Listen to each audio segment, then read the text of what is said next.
First of all, thank you for all of the help that we get as a community, SokukoJi, from all of you, not only your financial support, but also to participate in the three jewels, the teacher, the teaching, the community, to study this ancient and current material together. Please continue to help us if you can. Thank you. The title of today's Dharma talk is Inescapable Landslides. That's plural. Inescapable landslides, but we fight against them anyway.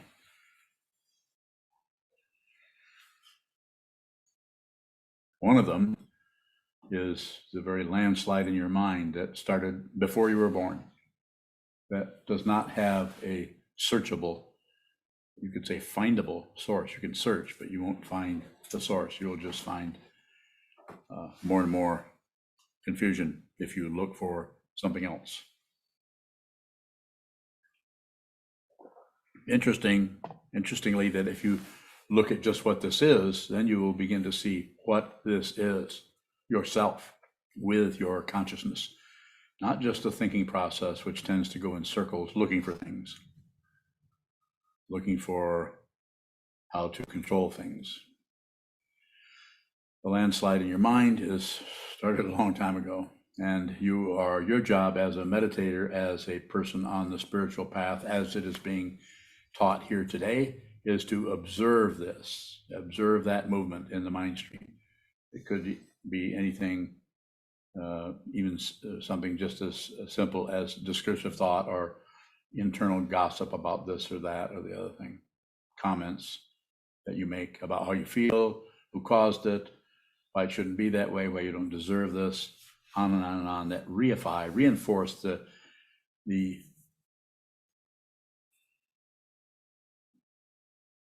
belief or assumption that there is someone, a solid singular person here. There is not. But if you think there is, you will continue to try to protect it, try to elevate it, try to keep it from falling over or from losing. It's an illusion you are chasing. This is unreal. There's no solid singularity anywhere, either here or out there. And speaking of out there, that's the other landslide. That's the other inescapable landslide. And it is just everything else that is tumbling around, including all of the wars that have been fought, all of the craziness in society, all of the ways that some people show up trying to control other people, starting with your parents, trying to control you rather than really see who you are. Just making assumptions about you that you are a child and you need to obey, you need to follow directions, you need to, quite often based on how they were treated, quite often based on their misunderstanding about the nature of dependent origination. The fundamental teaching of the Buddha from 2,500 years ago that goes even beyond that. Didn't particularly start anywhere. Inescapable. You can't get out of it, but you can use your life as you see fit. It's up to you. You're here. You have, you maybe, if you're listening to this person talk, you are what is considered free and well-favored. You're free to come to such a gathering as this. There are some places in the world where you would not be allowed to do this because people who want to control you, who think they have the right view of what should happen, what shouldn't happen, will stop you either with laws or with just out and out plain interference.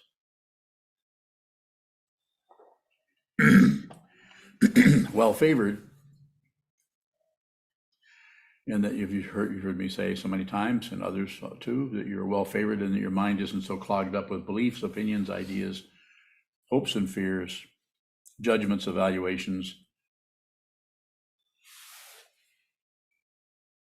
that you can't actually consider something else, or maybe another way of looking at this situation we call the human life. The mundane path has to do with trying to control the landslide in the mind stream and the landslide that is inescapable out in the world, up to and including, well, you name it, innumerable things, climate change, political unrest, we call it. Thinking this is right, this is wrong. These people don't deserve to live. Been seeing that for centuries. These other people shouldn't be alive, shouldn't be allowed to continue living. We need to stop them because they're somehow a threat to us, which is an intense form of narcissism that shows up as nationalism and all the other isms, including Buddhism. Even Buddhism can do this same thing, thinking these Buddhists are right and these other Buddhists claim to be Buddhists, but they're not practicing correctly, the way I think or I say or I believe. This is why it is necessary for each of us, if you have a glimmer, if you have an understanding in some way of what it is that I am pointing at, then you will train your mind to see clearly. By doing what? Looking at the confusion. You don't create artificial clarity and then like trying to be a clear person or this is just more ego language. There's no one that can be clear. You cannot create clarity. You can certainly create a lot of craziness, confusion, disturbance just by fighting with the landslide. Just a way of talking about it. Fundamentally, nothing is happening at all. Look closely.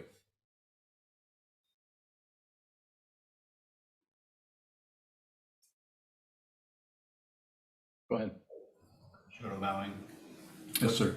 What does the spiritual path offer us when working with these landslides that a mundane path doesn't provide? Bowing. The mundane path, start with that, provides you ways, beliefs, opportunities to control, to be part of different kinds of movements that profess or claim solutions that are basically relative. You can do this if you do that. And they include everything from political parties to movements that are going to the right or to the left, trying to control things, try to fight with others. And we could go on and on about that. I don't think I need to go too far with it. But then the spiritual path, is about seeing what this is fundamentally, rather than trying to go towards things and change things based on your preconceptions. We don't really know what this is, but if we think we know what it is, then we will have opinions, ideas, judgments, evaluations, and contracts about. Just go and look at the history of anything, any movement, democracy for that matter, totalitarianism. Look at the nature of any ism. You do that with Buddhism. You can also do it with socialism, communism. People have ideas about this, but quite often when we're in this area, there's been a complete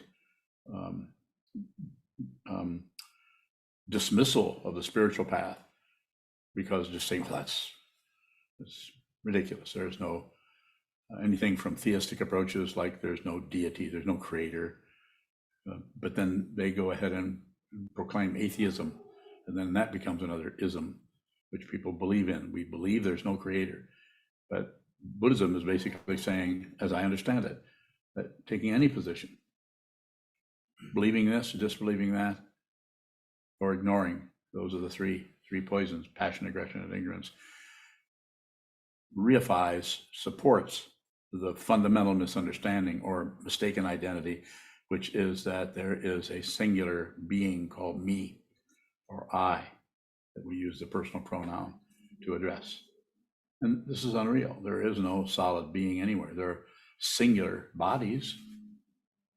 There are singular thoughts. There's singular flavors of ice cream.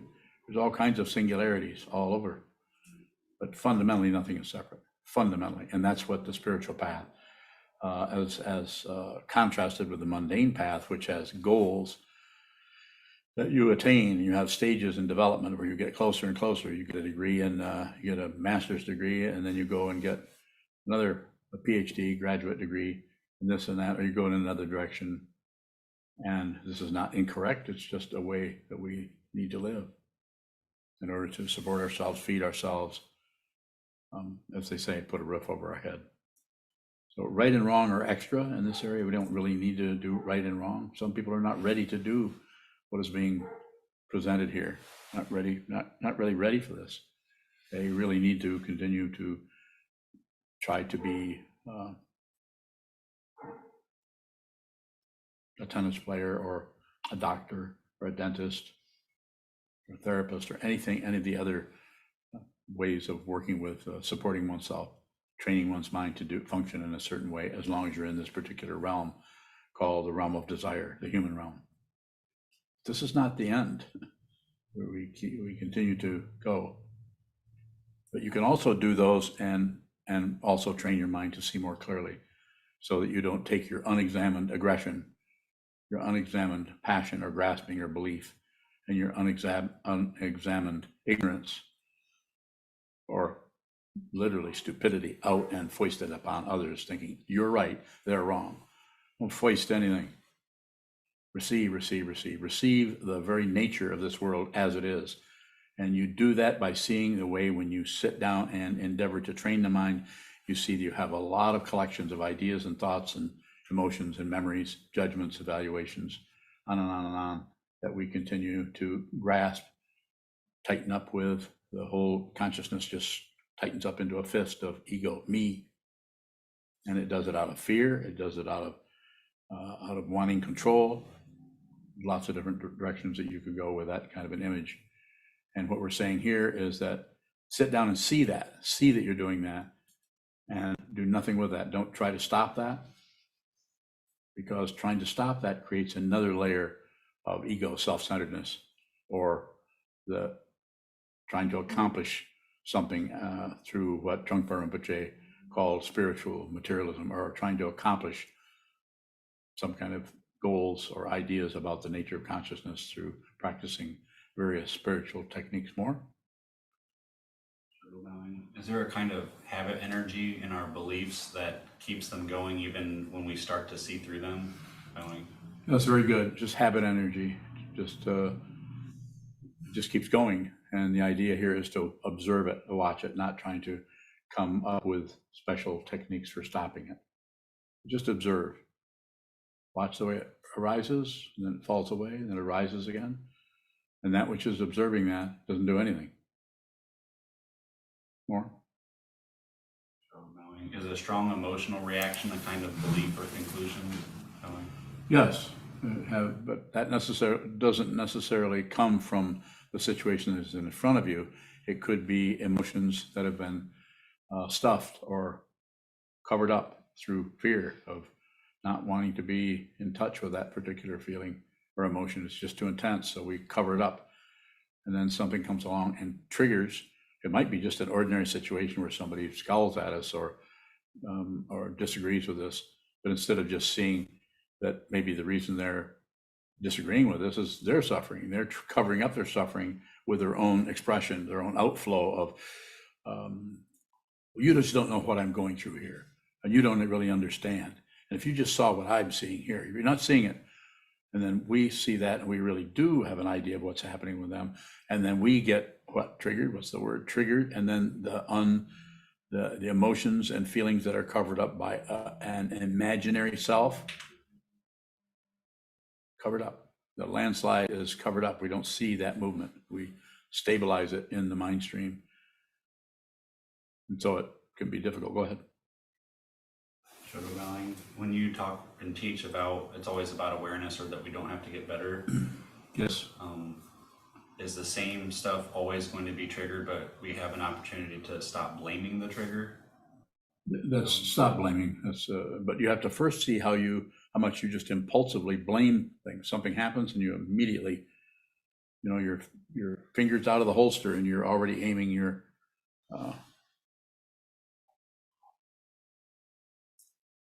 armament towards someone else. Does any kind of production that we do when that comes up keep it going? Not any kind, but the kind of production that isn't just naturally dependent origination. The things arise without a particular person behind it or a personality. They just show up, and if you're a meditator, you just observe what occurs. And if you see it very clearly, you're not actually separate from what is occurring. You're separated, just like right now, I'm sitting here, moving my hand like this, and you're sitting over there, sitting like so, and you're listening to what I'm saying, and perhaps thinking a little bit about it, thinking of another question. And if you have another question, I'd like to hear it.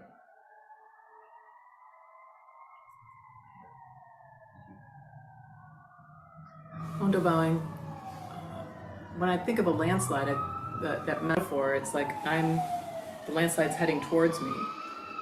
But are you saying that we are the landslide? We are not separate from the landslide? Yes.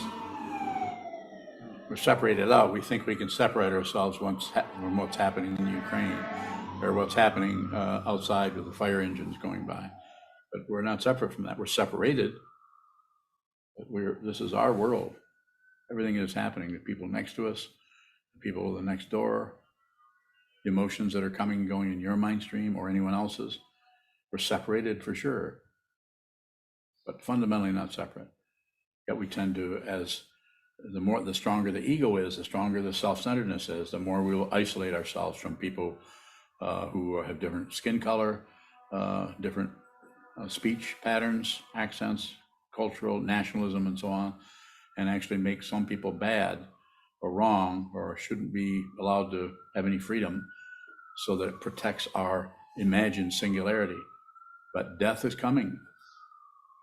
All of this nationalism doesn't protect anyone, no matter how good they are, no matter how bad they are. If you want to use those two references, you're going to come to who you think is coming to an end, and who you actually are cannot end. And don't believe what I'm saying. I'm not asking you to believe it. You can consider it a little bit, but who you actually are cannot come to an end, because it has never arisen, so it can't fall away. What has arisen is a human form with eyes, ears, nose, tongue, body, mind, and there we have that very simple situation. And it gives us the illusion that we are somebody in this particular body going somewhere or not going somewhere, or just sitting here or minding your own business, or any other idea you come up with about yourself. I'm a Democrat, or I'm a Buddhist, or I'm a health worker, or you could go on and on. I don't want to do too much of that, because the options there are all over the place. And those options feel like we're making choices, but we really don't make choices. We're at the mercy of dependent origination. If you begin to see the illusion of a separate self, you will stop. You will slow way down on what you're doing. You won't do anything else. You absolutely have to do it. This doesn't mean that if you're sitting here and the building is on fire, you sit and watch it burn. You run out and help other people get out. So it's very situational all the time. That's why plans don't work. As soon as you make a plan for something, the next thing you have to do is you have to change something about it. This doesn't mean you shouldn't make plans. It just means that we're always fluctuating around a little bit. Things are changing and moving. Yes, sir. How does the belief in a self result in us doing more stuff or doing what we don't need to do? We're operating out of the illusion that we are somebody and we're threatened, or we are somebody and we're very safe. We're not at the mercy of this or that. Usually we're threatened by something that we have to change or stop or control. Is that what you're asking? And it's unreal. You're not who you actually are is not threatened, but who you think you are physically could be threatened by war or any of the various things that happen in our physical environment, disease, all of those things. But who you actually are is not just a human form of consciousness with an identity. Shoto bowing. Yes. Does the busyness help us to ignore the threat? Is the what? Does the busyness help us ignore the threat?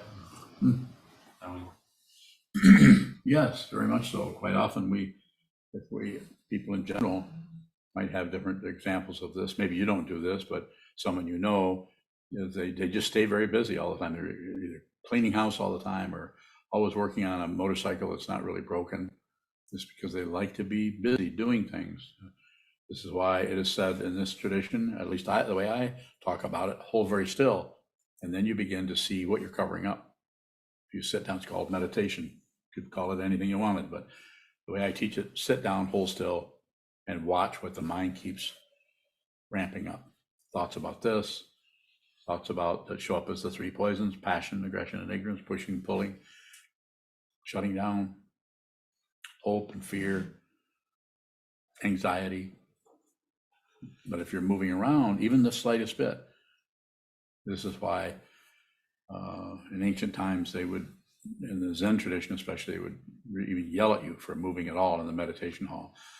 I don't think that's a good idea. I think it is about awareness rather than maintaining some kind of stillness, being aware that you're moving. So sit down with the intention to sit still, and then notice how you keep breathing. Be aware of the breath. Don't fixate on the breath to create some kind of a meditative mind or person. There are people who teach this way, more people teaching this way than the way I teach. I teach out of what I'm looking at, not what I'm thinking about. So therefore, I don't really think much. Some, but not much. If more. Going back to that idea that we're the landslide, and you're saying that the landslide is dependent origination. Are we just an accumulation or coming together of dependent origination? Yes, as a human form. And then all of the other things that arise in your mind stream that make a particularization of your thoughts, your ideas, your emotions, how you were treated when you were 5 years old. Anything that occurs to you once you've become embodied is shut down, opened up, explained, justified, pushed away, passion, aggression, ignorance. Extremely complicated. You can't repair it. You can't fix it. It has to be seen fundamentally. That's why it's a spiritual path instead of the mundane path of getting better, healing. Not that I'm against healing, but when it comes to the mind stream or consciousness that is arising in a human form, that needs to be seen clearly what it actually is, not what we think it is, a separate being who can win or lose, live or die. More? How does the idea of karma fit into the metaphor of a landslide? Of Karma. origination? Karma just means action. It means that if this happened, then that happened. This shows up and pushes this way, and then that gets pushed over. Then that leaves room for this to show up. So it's just a simple way of saying this happens. When this happens, then that happens. When that happens, then that happens. But that's just a very simplistic way of talking about it. And quite often you hear people say, you shouldn't do this, that will create bad karma, or if you do this and this and this, it will create good karma. I think it's a very simple-minded way of talking about karma. It's a landslide. You have no say-so about it. But what you do have a say-so about, this is how it looks here, is you can actually receive whatever arises without comment. If you do that, the ego mind slowly, the self-centered part, the tightened fist, the closed fist in the mind starts to come apart because it gets all of its nutrition, all of its energy from taking a position on anything. I'm right, or I'm wrong, I'm terrible, I feel so ashamed. Or if people only understood me. Sometimes we run into people that no matter what you say to them, usually they don't have much experience meditating. No matter what you say to them, they just justify. They just take their position and they plant their feet, and there's not going to be a two-way street there. You're just going to have to listen to what they have to say. You may have some interaction that may be okay, but there's a good possibility that they have just shut down. They will live their life. They'll miss their life in order to have the illusion that they're controlling something. You're controlling. You cannot control this. Just because I can raise my hand and close my fist, what have I got control of? Not much. I can reach over here and pick up this kotsu, or I can put it back down. I can get up and walk out of here, or I can stay here. Not much is happening. Try to control something in your mind. Try to stop thinking of one thing or start thinking another. You can't do, you really don't have any say-so about this. And that's telling you the interior landslide is what tells you that this landslide out here is also uncontrollable. This doesn't mean we shouldn't have a government. Doesn't mean we shouldn't have forms. Doesn't mean in the monastery we don't have rules, regulations, or things that you observe. But you notice you don't have to obey anything here. You observe it, and then if you can follow in that communication, cooperation, collaboration model, then you do that. If you can't, you get a big chance here that you'll be asked to live somewhere else, not here. More?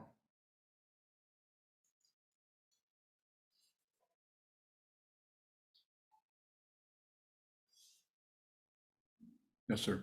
When we endeavor to just receive, are we still pulled along by the landslide? Yes, but then you're just receiving that. You notice more and more of how helpless you are, or we are, in terms of controlling anything. You can't just suddenly meditate in such a way that that the negativity that is arising in your mind is suddenly transmuted or transformed into happiness. It's not that something like that can't arise, but the goal needs to be, from this perspective over here, is to see the truth. And what is the truth? Conceptually, is there are not two things anywhere. This is a teaching that goes back centuries and centuries. Not something I invented, but it's something I'm looking at that looks like this is, somebody saw this a long time before I got here. And I was lucky to have a couple of teachers that helped me with that. They did not do it for me. They didn't really obey anything. What's the holding still if we're still getting dragged along by the landslide? Holding still, you're holding still so you can see what moves. And that witnessing something that moves without accepting it, witnessing that something moves without rejecting it, don't agree, don't disagree. And we're watching something that moves without distracting yourself into some other kind of safety net. It is terrifying to the ego to realize that you have no say-so about this. You are, and that you are not the singularity you thought you were, an identity. There is no identity. If you're not interested in this, then do something else. But if you are, then that's what you're going to hear from me, probably in some form or another. Train your mind, find out who you are. Don't get your identity from me or from Buddhism or from any ism. Don't get your identity from anything. Get your understanding about identity from training your mind to see what is true yourself. What? More. If it looks like there's some stability or stillness, what's the misunderstanding? There's no such thing as stability or stillness. Those are inventions. There's no such thing. Why? There isn't anything to hold still. The separation that you think is holding still is the contrast with something else that's moving. The very nature of confusion is to believe that some things are coming and going. Keep coming. I'm not done with you yet. Well, you're going to stop? I don't blame you. If I was in your shoes, I wouldn't ask a single question. I would just hang my head and sit there. Nah, don't do that. Go ahead. Shadow bowing, is the leading edge of fear anger? Anger is usually covering up the fear, and the fear of being useless or wrong or embarrassed. And so anger can just, if we feel it's like somebody out there is triggering something on us that helps makes us realize that we're unstable or that we don't know what in the hell we're doing, and we're starting to get embarrassed. Sometimes just doubling up your fist and just being upset with the person who apparently caused that to happen in you. Just an incredible misunderstanding. And we tend to, in relationship, especially close relationships, we tend to blame others, people that really, really claim to love and to care about, or how we feel. You have no say-so about anything. If you think you have a say-so, you'll not only suffer, but you'll torture others. Am I condemning you to something? No, I'm just telling you it's what I'm looking at, having been here for a little while. More? Go ahead, sir. It seems in my experience, I can start to see that someone's not causing the trigger, but that dynamic still seems to show up as if they were causing Yes. my emotions. Yes, What do we do with that? nothing, that's the path. Um, That's how it looks. You eventually see that everything you're feeling is your responsibility. It is you, it is your, not a person, but it's the same consciousness that pulls these fingers together. It's the same consciousness that receives everything that is around. It's the same consciousness that hears, smells, tastes, touch. It's that same consciousness in this particular human form. You don't do anything with it. More? So now if the blame's seen through, does that apparent triggering situation still look like that? It could. It does have that particular landslide actually can be seen to be an illusion. The same as the one out here can be seen to be unreal. It's real in that something is happening, but it's unreal in that it's an illusion that something is happening. Just like an example I often use is watch a movie, especially a movie that's really good, that magnetizes you. You're in there, you're part of one of the characters. Listen to a play, read a poem. I mean, all of the things that are showing up as other out there, especially in the arts, quite often in that area, there's strong illusions there that are deliberately inventing unreal. Read the poems of Arthur Rimbaud, translations by Louise Reyes. Here's a 13-year-old boy in France years and years ago was actually creating out of his mind stream, creating incredible images. Astonishing poet, very young. Go ahead. Am I understanding you to say that we can see what this is, but still take things extremely personally? Yes. And you'll continue to do that, and you'll witness that, you'll see that, and you won't try to push it away. You won't try to improve and be a person who's not so egotistical. Because if you do that, then you take away the fundamental understanding, which is that it's unreal. And if you see it's unreal, you won't care how you feel. I've said this many times in the last, 2 or 3 years. I wasn't saying it 10 years ago. I was thinking it, but I was probably not saying, I probably did too. I probably said, I don't give a shit how you feel. Didn't I say that a few times? And I can't, because I can't help you if I'm concerned, if I'm always trying to rescue you like a child from the reality of being a living being. I can help you a little bit, but if you're a full-grown adult human being and you're constantly just making disturbances in your own mind and your own milieu, whatever society or culture or community that you're in order to get out of that feeling, because that feeling is the landslide, and you don't have to do anything with it. You can actually receive that through your sense fields or just through the mind itself. Just see that the emotion that's been triggered by this or that or the other thing, or has been hidden or covered up, something comes along and knocks that cover off, and then that starts to erupt. It's yours. It's yours. Don't miss your life by trying to be somebody else, trying to be a peaceful person. Big cover up. There's no difference between war and peace, differentiation, but it's a duality. There's no difference between life and death. Differences, but fundamentally they're not different, because you can't have life without death. You can't have death without life. You can't have love, relative grasping love, without hate. The only love you can have without an opposite is wisdom, because that wisdom doesn't see anything but this everywhere, and it is completely in love with everything, with no demand. No demand. Doesn't matter. Doesn't make any difference whether you get what you're after or not. More? Earlier today, you were talking about that you could get angry but not be mad or not. Yes. You can too. What in my situation, it seems like they're laminated together. What's happening there? That's what the sitting practice of meditation is about, is to look at the lamination, look at how emotion comes up and you stick a self on it. I'm the one who's mad. And we start to get protective and we notice that we're mad and we don't like that feeling. And who doesn't like the feeling? The illusion of the self doesn't like the illusion of the feeling. Yes. Sort of bowing. In my experience, it seems like I don't even see it until the self's already on it.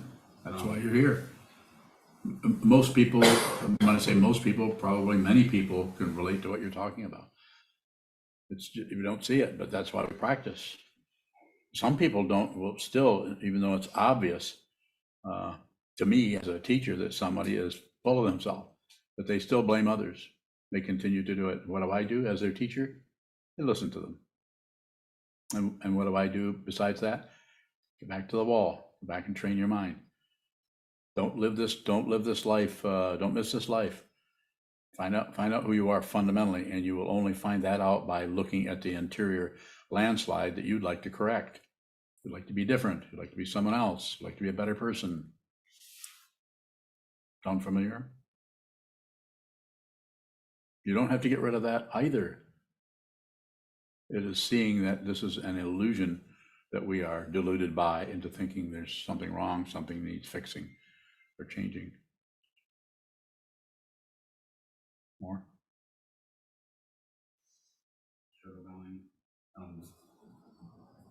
In a certain sense, I can almost look at that as a kind of getting better, like that delamination or maybe not functioning out of that anger. Is that like when you talk about side effects on the path? Yeah, there's always some side effects or liner notes or whatever that show up, but that's not the intention. Is to see the truth. And since there's no self there, there's no one there that sees the truth, then those things come in because they are part of dependent origination. They're part of just the weight of samsara coming forth down the mountainside, boulders and snow and mudslides and everything that is just doing what gravity tells it to do. Don't just, as it says in the third of the three pure precepts, be with all things. The landslide is there. No more war forever. No more war. No more peace. Don't maintain anything. That doesn't mean that you shouldn't hold still in front of the wall. But even that shouldn't be maintained. You have to return to that stillness and then realize you need to get up and move around. You come back and sit still again. Do it over and over and over again. Wear this whole thing out. As Trungpa Rinpoche once said, working with ego is like walking on an old shoe. You just walk on it until it just comes apart.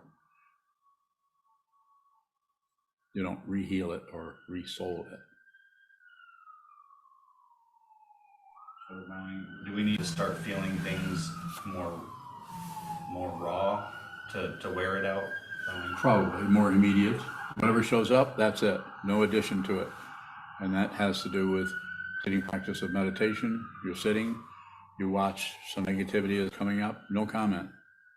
If it stays there for 20 minutes or keeps returning every 30 seconds, no, whatever shows up is, as I sometimes say, has a pass. It has permission from everything else to show up as it shows up. It's not personal. There is no personhood there. That's the illusion. But the illusion may not go away. It may haunt you for a while. Let it haunt you. I sometimes talk about the clown on the roof, or the ego's still around, but it doesn't get much, it doesn't get a thumbs up very often. But it's welcome to hang around because it's unreal. It's like being haunted by your personality, but you really don't have one.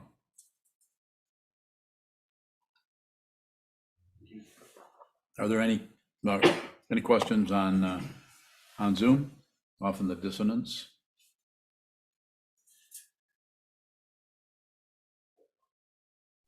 Kayun bowing. Yes, sir. You were describing karma earlier. It sounded pretty functional. So I'm wondering if the concept of good and bad karma is a misunderstanding, bowing. Yes, it is. But it's all over the place. But it's bad in that you're having a hard time in your life, and things are all falling apart, and you're in the middle of mudslides, landslides, hurricanes, evil parents.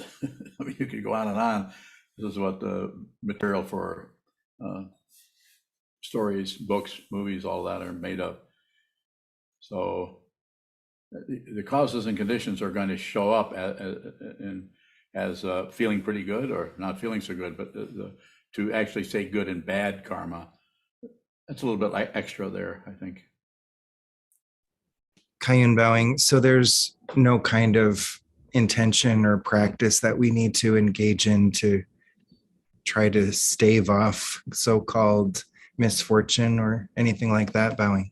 So I think there are dimensions to that are unsearchable, or that don't have some kind of a status as this is the correct thing you should do. And Buddha Dharma down through the centuries has been about asking for help for others and supplicating aspect energy that seems to be not particularly embodied, but seems to be there somewhere. Somehow there's energy that may not show up as a living being, but it's noticeable. Some more to some people than to others. And this is quite variable, and different ways of practicing the Buddha's Dharma. This is the way that I practice this, having been looked at several different ways, the Tibetan Vajrayana and also the Zen, Soto Zen lineage and Zen teachings, both Chinese Zen and Japanese Korean Zen. So they seem to be going different directions and in different ways of training. But to come back to what you seem to be asking about is there's certainly going to be some kind of good and bad. Something really terrible happens, someone gets in a car wreck and another person wins the lottery, or their painting wins a big prize. There's just so many different ways that it shows up as this is pretty good, but this is not so good. So your mind is going to be drawn this way and that way. And what I would say is don't do anything with it. Don't add on to it. No further comment or commentary on it. So did I get close to what you're looking for? Or do you want to go into that further? Kayan bowing. Yes, that's helpful. I've heard the phrase purifying karma. Is that what we're doing when we practice shikantaza, bowing? If you were, yes, you are. What you're doing, I'll put it very literally, you're sitting down and you are, whatever arises in the mind, you are holding still.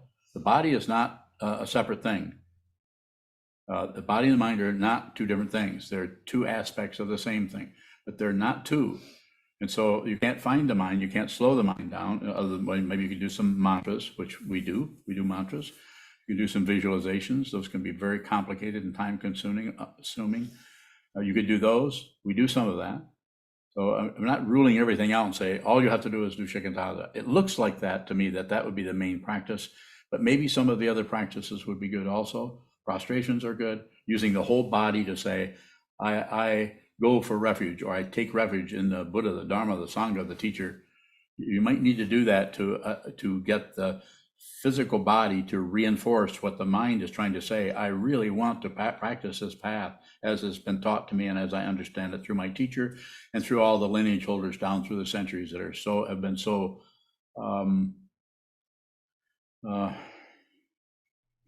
so tied into this path and have shared their understanding, their insights, and their teachings with us. There are countless numbers of teachers down through the centuries after the Buddha, and probably a lot before the Buddha.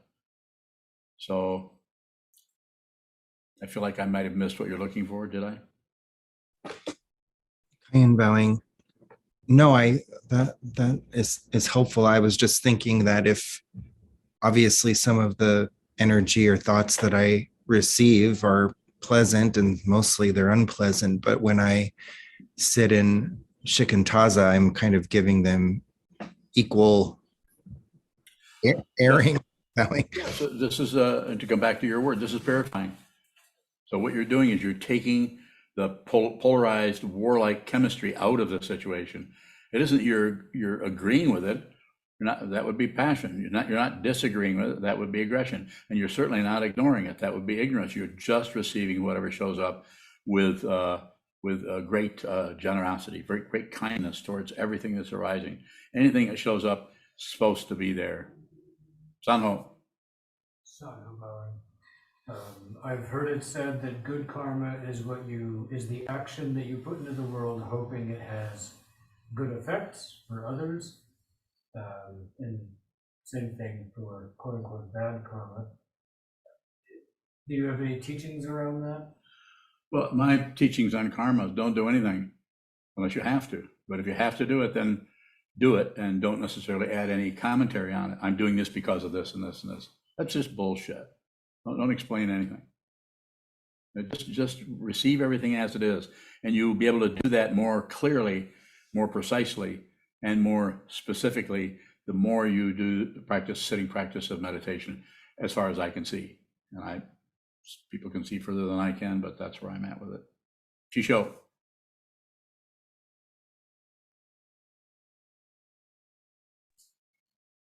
Ishwang.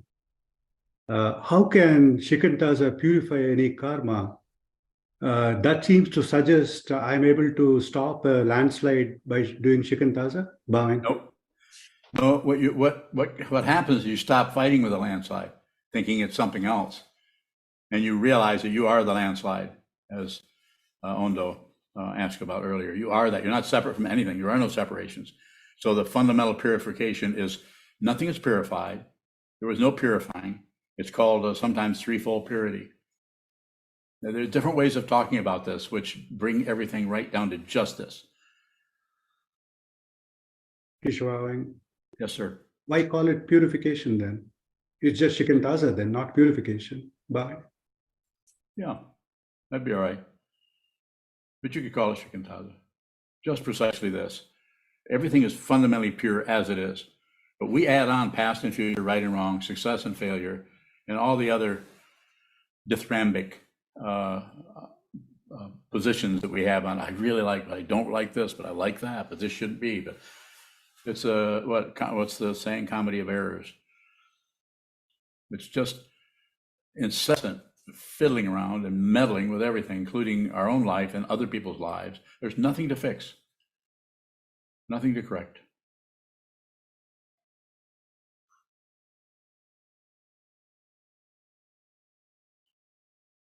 Anyone else out there in Zoomophobia? Naveed. David bowing. Is the dependent origination that manifests through each of us has any purpose? Bowing. Purpose is something that is added on by the ego mind and needs to have, you have to have a purpose. So if you need a purpose, then your purpose here as a meditator, depends on where you're at on the path or how you see the path, is to save all beings, put others before yourself. That's hard.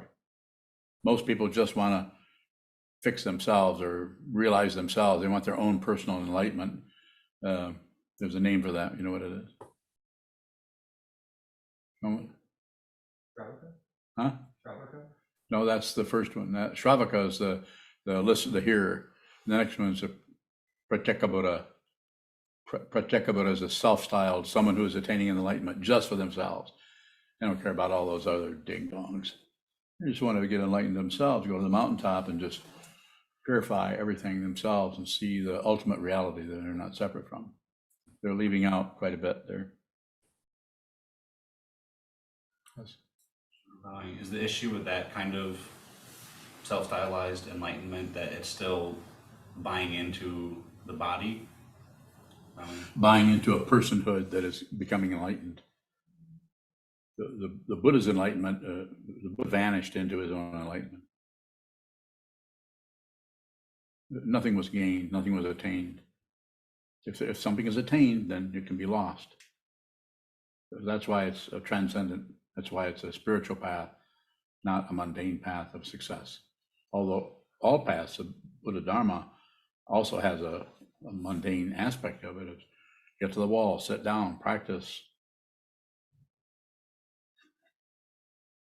Look at the difficulty, look at the stuff that arises in the mind without grasping passion, without, in other words, concluding or blaming anyone, blaming yourself, do anything with it.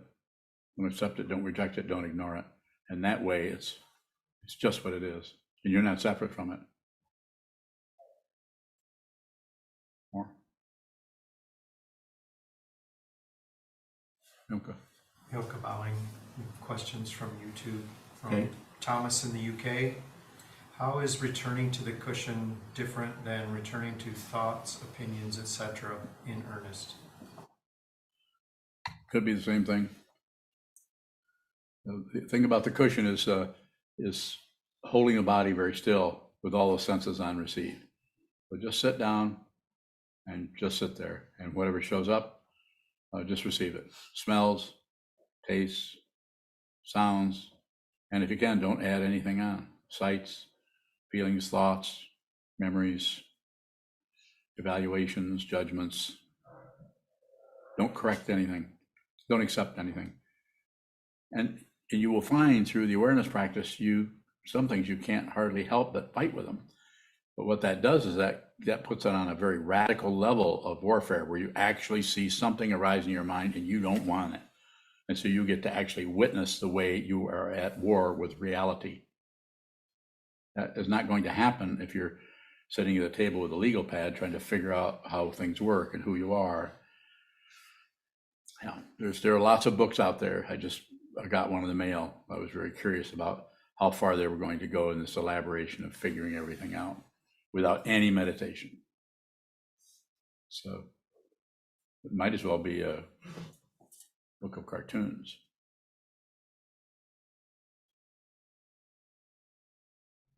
Yes, sir. Thomas has another question. Being aware of something behind the self is useful. Why? I feel depressed. Excuse my questions. No, just feeling depressed. The depression is dependently risen. There's no one who's depressed. But the depression, don't fight with that. Don't cover that up. I'm not saying if you're going to a therapist or going to a doctor that maybe you should do that. Maybe you should take Wellbutrin or Prozac or something, or one of the other drugs to cover that up or modify how you feel. I don't recommend that, but I don't know what it feels like to be you, and maybe it's horrible. Maybe you need to do that. But it seems, I don't know this, but it seems like to try to use some kind of a chemical thing to cover things up and change things might be similar to just getting drunk. Why not just get drunk? I mean, I'm not recommending that either. What I am recommending is, however you feel, that has a right to be there. There's nothing wrong. Receive that. Don't create any more difficulty by trying to push that down or cover it up with concepts, ideas, judgments, or chemicals. More. Thank you.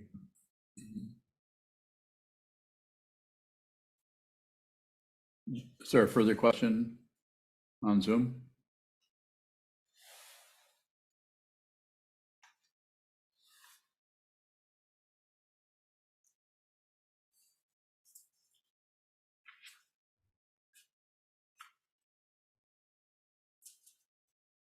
Sokuzan. Is there something that's inherently connecting us to other Buddhists, that concept of Buddhism? Well, the teaching of the Buddha 2,500 years ago has been taken lots of different directions. So I'm not sure what you're asking. I'm wondering what the community of Buddhists is, if the teaching can be so varied that it's unrecognizable. You need to you realize it. You realize what the Buddha was. See your own Buddha nature. The Buddha didn't point to anything other than the truth of awakening. So it's not a belief system, even though people took it different directions. And if they had not, we probably would not have any teaching here today. It had to show up in different ways in Japan, Korea, China, India, for that matter. It's not something to believe. It's a teaching that is about training the mind to see the truth yourself. And initially, it shows up lots of different ways as doing what you're told. A 13-year-old monk or a 55-year-old monk may still function as a student of a particular teacher in a certain way, different than other people. More about that if you haven't. That's a good area to ask questions about or on.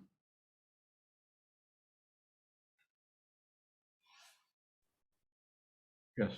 Divine, what is it about seeing that we are dependently arisen that would result in us doing less?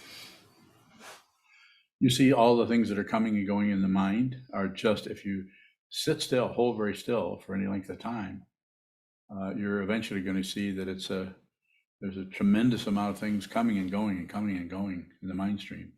And they're beyond any kind of personhood. It isn't like you're asking for them to come. And if you're not doing anything with them other than just receiving them, you see that it's hard to find out where they come from. Where do thoughts come? Can we even see a thought? We have a thought about this or about that, but you can't find a source for that. And nor when the thought is, when you're thinking about something else, you don't know where the previous thought went. Did it go somewhere? Did it have any status as a thing? This is in consciousness. One of the ways that I've talked about this is inventing things, making up imaginary things in your mind, in your consciousness, just by talking about something that is basically doesn't exist. But I can start talking about it just like someone tells a story. Some great storytellers are able to tell stories in your mind. What are they called? Novelists. And you read it, and some of them are extremely good at that. You read some stories or hear stories or just have an astonishing ability to create something in your mind stream. And that's all your mind is doing, is just creating stories about you and about your life and who you are and where you're going and how well you're doing. And sometimes we just want to hear somebody else's story about their life, what's happening to them. More about that, if you have it. It's all unreal. It's not substantial, undependable. Yes. Sokuzan, sometimes you talk about clarity being about confusion, I think. Yes, I do. Is there clarity, or is there truth beyond truth about confusion? Is there other truth? Sometimes it's talked about that way. One of the images for that is water poured into water.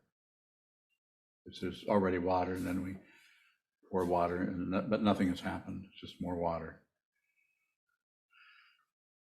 The nothingness, the other teaching that shows up sometimes is the truth of the things are empty of what you think they are, and full of what they actually are. So they're empty of your ideas, your conclusions, your hope, and your fear, and your judgment, and your evaluation that underlays the whole structure of ego or self-centeredness or otherness, self and other, subjective, objective, duality that is unreal. More? You mentioned earlier Buddha nature earlier, see your own Buddha nature. Yes, Buddha nature. Is seeing Buddha nature seeing the truth about confusion? Yeah, you pretty hard to see Buddha nature. You just become Buddha nature, or you don't become it. You realize that you are Buddha nature. You stop covering everything up. You are not the historical Buddha, not the guy who lived 2,500 years ago. He's long gone. But what he was pointing at is not separate from who you are. He was pointing at your Buddha nature. He was pointing at my Buddha nature, at everyone's Buddha nature. And what does Buddha nature mean? Awakened, the nature of awakening. Everything is awake. Nothing is sleeping anywhere. More about that?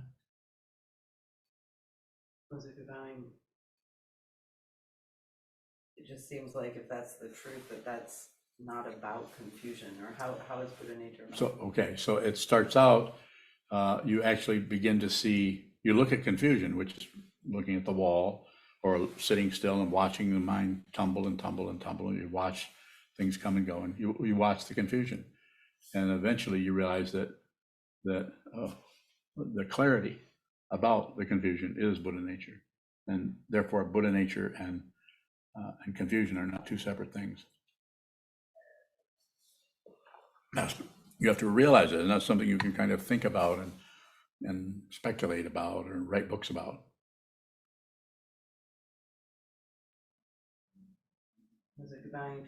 I've heard you say that nothing sleeps. Yes. Does that mean everything has some clarity about confusion? Yes. It does.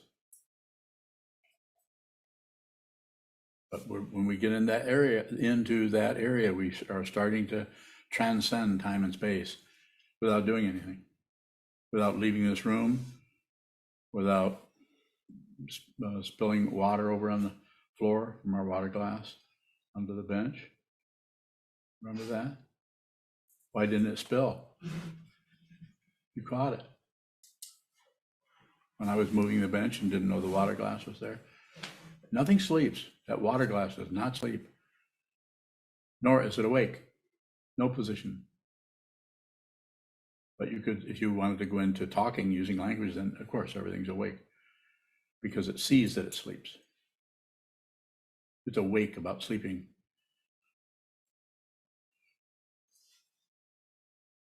Now, what happens in the mind stream when you start contemplating things like that?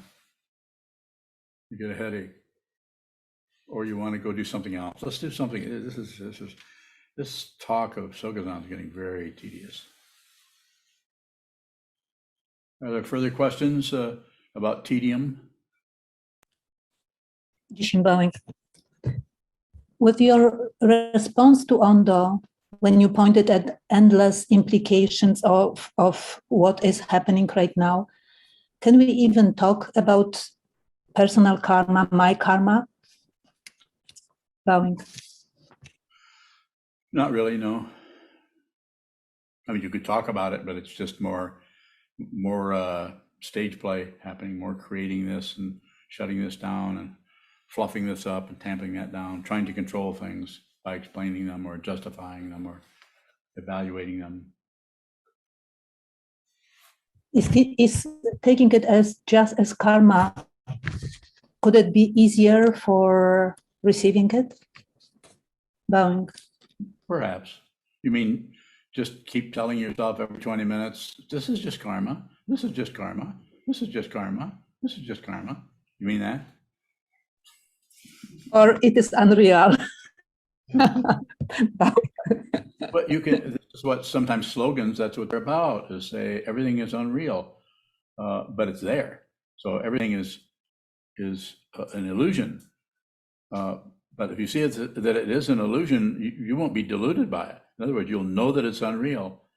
And so therefore you won't be too concerned with how you feel, because how you feel is an illusion about another illusion, which is whatever is showing up. Yes, sir. Shoto bowing, if we're not deluded about the illusion, Yes. Does that change our activity at all? Bowing. Somewhat, there probably would be less activity, and you would be much more concerned about what's happening with everyone. You'd listen to people. You would be, yep. Yeah, you would be on receive all the time. Other people might not like how you act or how you treat them, but you would be right with them.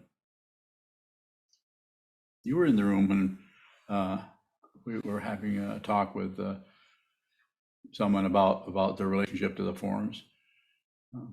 How did that look to you when I hauled off and knocked him across the floor? Blood was everywhere. How was that for you?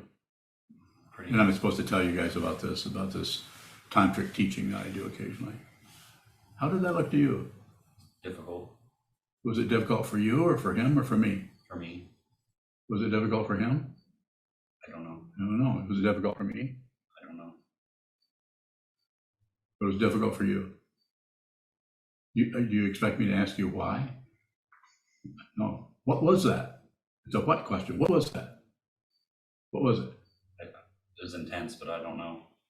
Okay, just continue to look at that. It's good. It's good. It means something for me to hear you say, you don't know what that is. You don't need to know what that is. You don't need to have a what about it. I know I exaggerated. There was no blood. More?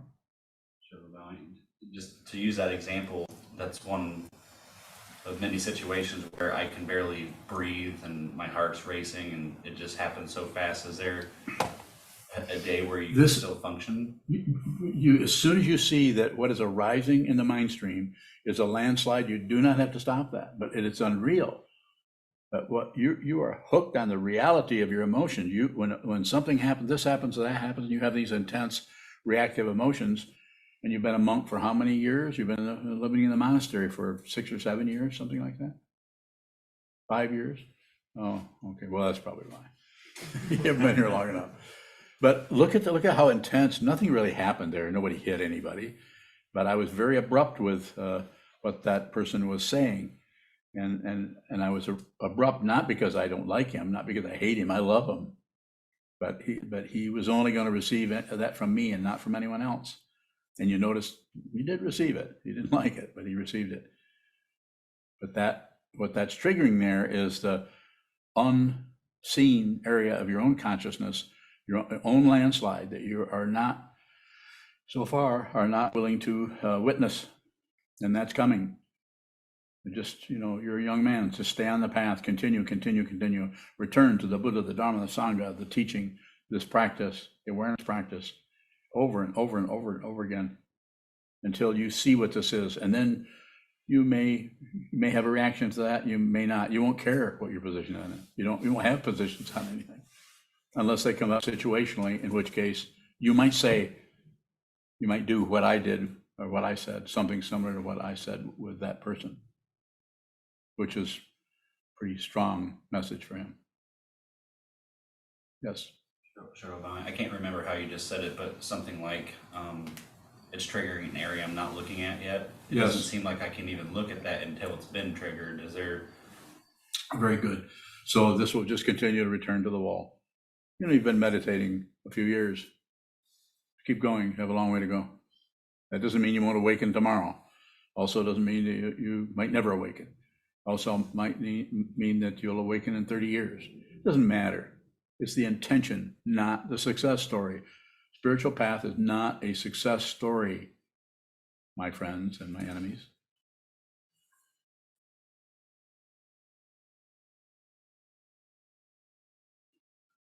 Sanho, did you have one final question? Sanho. That's a dangerous proposition. But Yes. Just receiving, being with someone, they might not like it, how you behave to them.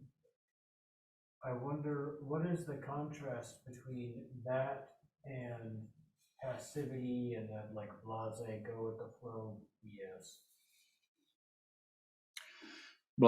Go with the flow and those kind of things. Those are standards, and don't set up standards. It's ego, in order to have some kind of stability to that imaginary identity, is going to have to follow some kind of standards to protect itself, because if it's just there. I'm not talking about go with the flow. That's also a standard.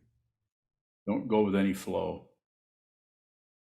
Just, if you can, don't practice in the meditation in action, everyday life situation. Practice on the wall, so that when you stand up, walk across the room, and you interact with your partner, with your sangha, with your community, or with your people in your workplace, coworkers, and so on, that you are as much on receive as you can be, and actually listen to what people are saying. Don't respond necessarily. Don't fill up the space with anything. Just listen. That's what I'm saying. Just do that. Set up standards. Go with the flow is not a good one. Don't go with any flow. There's no flow. Go with the flow is ego language for protecting itself. So it appears like somebody who is agreeable and just going with the flow. There's no one. There's no one to go with the flow. It's worse than that. It's better than that. It's worse than that, because if you stay on this path, it can get extremely difficult. But it's better than that. If you stay on this path, you can liberate yourself before this body mind goes back into the elements and becomes dirt, air, fire, and water. Again. Rebirth. Yes. Yoga bowing. Question on YouTube from Ath Alm. Is procrastination a subtle version of ignoring? If yes, how not to ignore? Thank you kindly. Certainly, could be that. Procrastination, write notes to yourself, maybe that would help get it more into the intellect, into that area, so you're actually keeping track of what you're procrastinating. That would be a way of, I'd have to know you more than just what I know from the question. But it looks like just working with it more conceptually or intellectually, write notes to yourself about it. If you don't want to continue to procrastinate, also make agreements with others. Get someone that you trust or that is confident or something and say, hey, you're trying to do this, get this done or that done. I'm going to make an agreement with you that I'm going to do this on this day or that day. Agreements are very important. Don't, just like if you formally receive this vow, you make an agreement to put others before yourself. And the painful part of the path is seeing how very, very difficult that is when you have these intense emotions and feelings that come up that say, no, I can't do that. I have to put myself first here. You might not say that, but you might just put yourself first. And so procrastination is just it's just ignoring. But you already know that. Find a way to do that. Find a way to enter into that. Sit a lot. And however much you're sitting, sit more. More? Yoga bowing. Thomas has another question. Get one more and then we can close. Similar to what was just asked. Okay. Passion, aggression, ignorance are all what one thing, if nothing is separate? What was the question? Passion, aggression, ignorance are all what one thing, if nothing is separate?